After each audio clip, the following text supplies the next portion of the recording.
In August, I became the owner of this 50-year-old townhouse in Morningside. While the aesthetics felt a little bit old and dated, it just had so much potential for me. It felt like the bones were good and that there was a ton that we could do with it. The kitchen for me was one of the main spaces that I wanted to completely transform. It's very much the heart of the home for me, and I felt like we could open the space up and add some real value by creating the kitchen of my dreams. As you can see, lots and lots of work lay ahead of us. We had to rip out these old walls and these arches.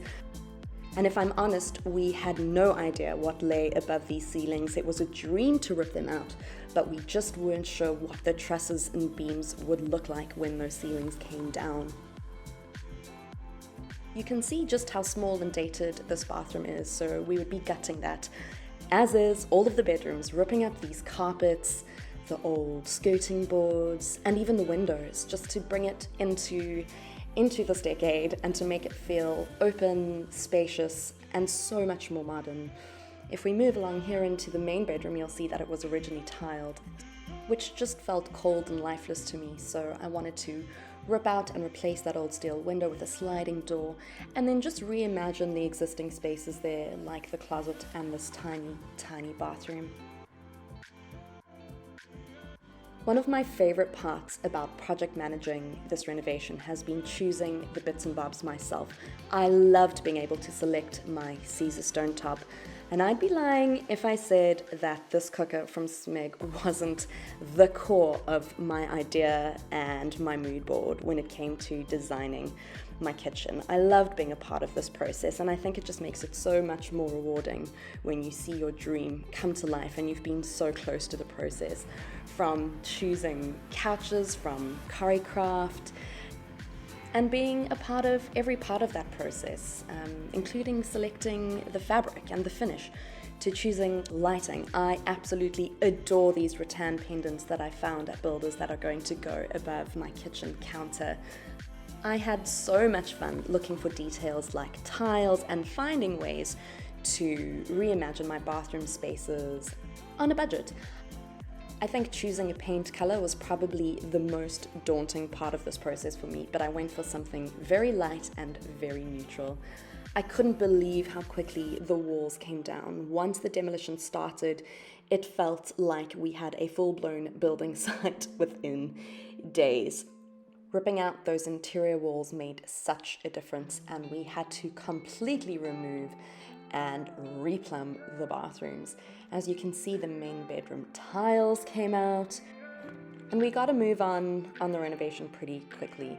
This is, I think, where the biggest change happened. Once we ripped out those ceilings, we made the call to leave the beams exposed. So we popped in an I-beam, insulated the old roof tiles, and started work at restoring the beams and getting them prepped and primed to leave that way.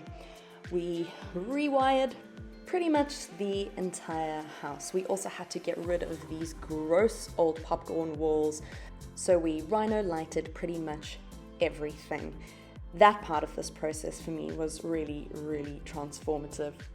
One of the best decisions I think we made in this renovation was replacing the all steel windows with these aluminium doors and frames from Jets in Benoni. And here you can see the drywalling going up and in to create that ceiling above the kitchen, and then also along the edges of the room where we removed the ceiling so that we could create a division within those spaces. I just think exposing these beams, painting them white, has made such a difference to the feeling, and of course, paint just changes everything. Today is an exciting day in the little evolution of the project because we are installing the lower kitchen carcasses. So the kitchen is finally going to start to take shape. We've had to do loads of skimming, prepping, plumbing, painting, rewiring, all of that. And we're finally ready for the lower carcasses to be installed today. Sorry, my memory card was full, so I have had to delete a bunch of files and I can't remember where I was, but excited. I am about to walk in and see the carcass installation, which means major progress and that we're reaching the final points as well, because from here we will hopefully tomorrow be templating the Caesarstone countertops. From there, those will be installed. We then tile, then the top carcasses go in, and then finally the outer, what do you call them?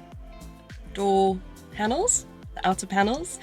The hardware, all the plumbing is connected, and we have a kitchen. So an exciting little milestone in this renovation. It's still a little bit messy and all over the place, but the really great thing is we're starting to get an idea of where the island's going to go.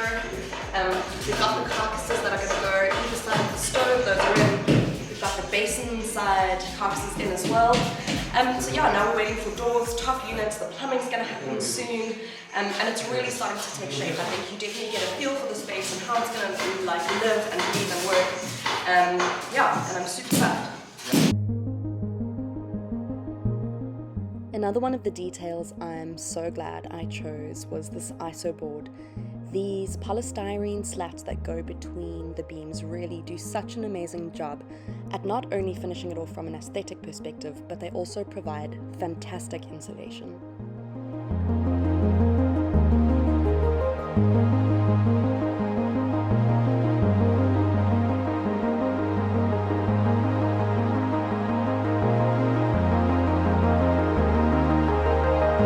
Not so sure if you can hear me all that well, but the other great thing is that the bathrooms are done. We had some extra tiles, so whereas I was previously going to tile just up to this mark here, we decided to take it across both walls, so sort of an L shape. And the guys have just finished this detail so beautifully here with the edging. I managed to find a really nice white plastic edging, which I prefer to the aluminium. Yeah, and I'm so chuffed with where these tiles have come out. I did have to change my drain idea for one of the long ones, just to allow for the walk-in shower style. We couldn't really get away with one of the small round ones because I was messing with the tile design, and we didn't want to chop these up too much. I wanted straight lines and as little chopping as possible, so it's really coming together. It's car check-in time. There seems to be a bit of a trend. I have tried to film on site a few times, and it's actually really difficult because you've often got so many people on site. It's noisy, there's banging, there's cleaning, so I think that doing these little car check-ins just really helps. We are about 5 weeks into the project now, which is pretty good going. I think given the scope creep and how much more we added, as things evolved, I think 5 weeks is insane progress to have made. My builder Nick is just so wonderful, and his team just motor. I know I've said that so many times, but they really do. It like blows my mind every time I walk into the place to see the progress. But this week is an exciting week for us. So we have prepped or started prepping the vinyl flooring installation. I've learned a lot about this process, including unforeseen both milestones and costs. Quickly, I'd be really interested to know if any of you would be interested in a vlog dedicated to something like 10 things you didn't know you needed to budget for or plan for when doing a renovation. There are loads that I have discovered, not all bad, but definite things that I will go into with open eyes in the next time, and I think anything that can help save time or money is worthwhile. So let me know, and if you have any specifics you'd like to know about, that would be great. So on Friday, what we did is we laid down a moisture barrier onto the floors. The moisture barrier is really important for vinyl flooring because you don't want to get any water or moisture coming through the old foundations, which can affect the glue and the adhesive that bonds the vinyl to the screed. And today what they're doing is they're laying a self-leveling screed. Now that blows my mind. What it does is it essentially takes like a building site floor, which is what we have been walking around on and living with for 5 weeks. I think that's also what makes it really feel like a building site, is having those concrete floors underneath what we ripped out. But after today, we're going to have these self-leveled screed floors, which creates a smooth surface and an easy installation for the vinyl. Really fascinating. I've seen some photos and some videos of this process, and it's kind of mind-blowing, so that's why I wanted to go there today with my camera just to film. I'm using a company in Johannesburg called Combined Flooring. They are helping me with the prep and the installation. Because I ordered all of my vinyl materials from a company in Cape Town called Kalki online. It doesn't matter where you are in South Africa, they've got a great little flooring business, and I loved it because despite the type of flooring you're looking for, whether it's carpets, rugs, wooden floors, vinyl, you're able to order a sample box online from Kalki for only 60 Rand. So I knew I always wanted vinyl. That was my mom's wish. She's got dogs. It's easy wearing, hard wearing, waterproof, scratch resistant. It doesn't have that hollow sound that a lot of wood does, which I also don't like. So I ordered my 6 samples from Kalki, and I immediately knew that the golden oak from Wannabe Wood was my favorite choice. But I love that I could just do that from the luxury and comfort of my own home and not have to go and spend more time in hardware stores, more time trying to find solutions. So Kalki are a great little resource if you are in the market for flooring, and they also do rugs, which is really handy, and they do rugs in any size.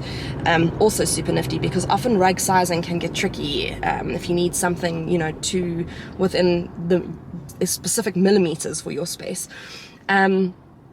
So yeah, golden oak from Wannabe Wood, ordered through Kalki, and Combined are installing and prepping. I am going to take you along, so let me end this here now, otherwise, as you know, I can really ramble, and let's go see what this self-leveling process is all about.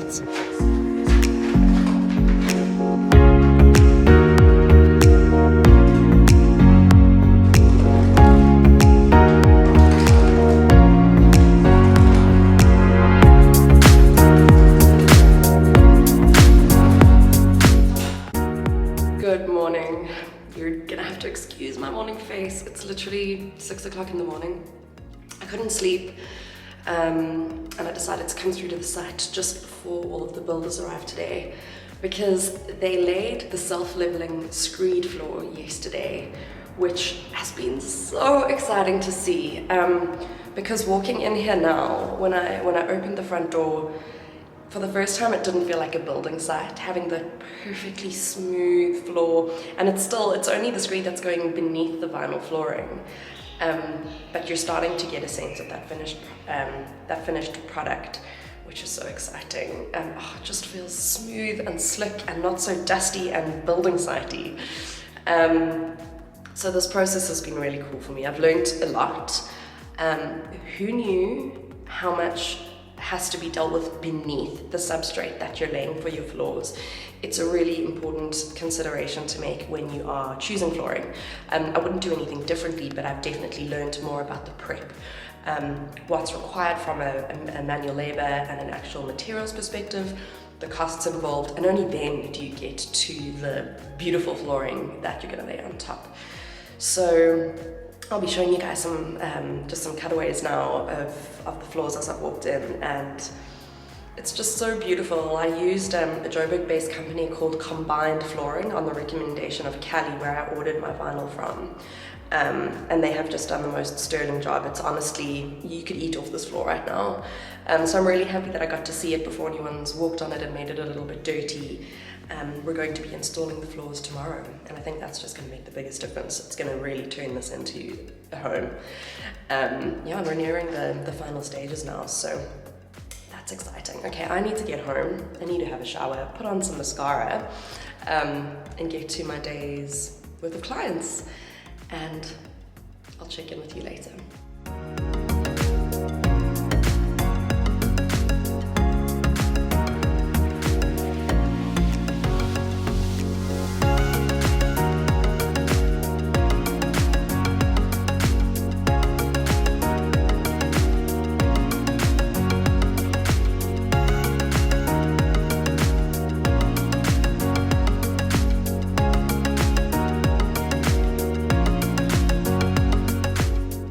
One of the parts I've loved most about this project is choosing my Caesarstone top, literally from walking through the aisles at Interslab to designing this dream little kitchen of mine and learning so much about the templating process and how it actually gets installed.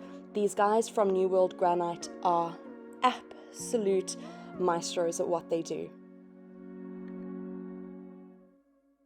So how you know it's genuine, authentic Caesarstone is that you've got your code of the color underneath. That's 1141. That's the color of your pure white. That's the code, and you know it's genuine, authentic stuff. Cool. And then also I'm an accredited installer, so you do have your 25-year warranty.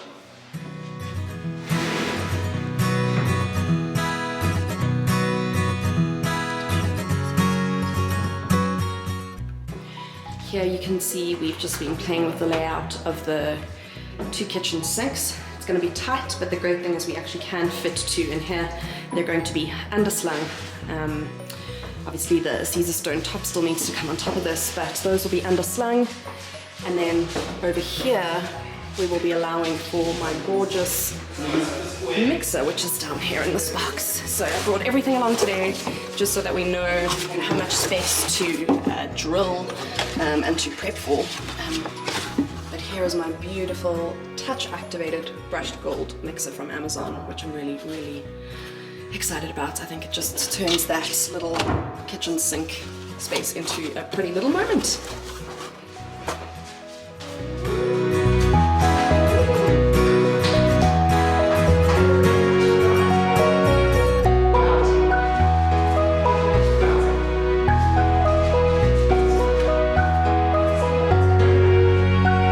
Because both my kitchen cabinets and my Caesarstone top are white, I wanted to create a point of difference within the kitchen through the space above the stove as well as the backsplash above the kitchen sink.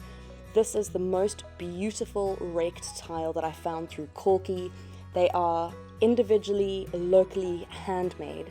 While these are actually a white, they do show through a little bit of the terracotta which comes through underneath, so they actually read a blush pink, which I absolutely love in the space, and it's really brought the kitchen to life.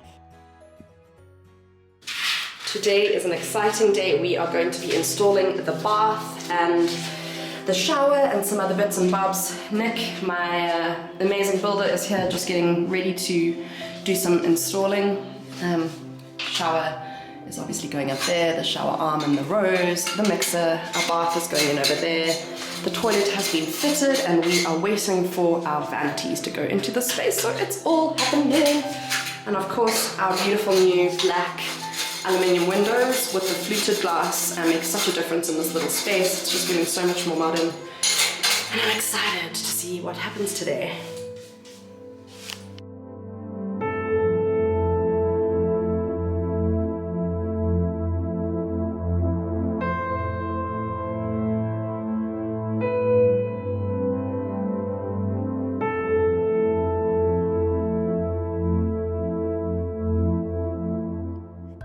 In finishing up this vlog, I thought I would just include a few of the final details we chose. These are just some of the elements that I think really brought the space to life and have really made it feel so warm and so homely.